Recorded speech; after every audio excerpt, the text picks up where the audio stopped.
একটা হাদিস বলি, তাহলে নামাজের গুরুত্ব আপনার মাথায় চলে আসবে ইনশাআল্লাহ। বলবো? হাদিসটা কঠিন।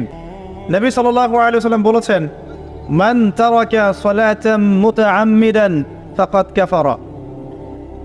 মান মানে যে কেউ, তারাকা মানে ছেড়ে দিল, ত্যাগ করলো, সালাতান মানে নামাজ, মুতাআম্মিদান মানে ইচ্ছাকৃতভাবে, ফাকাদ কাফারা সে ব্যক্তি কুফরি করলো।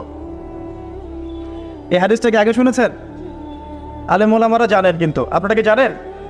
মান তারাকা সালাতান মুতাআম্মিদান ফাকাদ কাফার, যে ব্যক্তি ইচ্ছাকৃতভাবে, বিনা ওজরে, কোনো ওজর নাই, ইচ্ছাকৃতভাবে নামাজ ছেড়ে দিল, ত্যাগ করলো, সে ব্যক্তি কুফরি করলো। এখন আপনি বলেন, কুফরি যে ব্যক্তি করে সে কি হয়?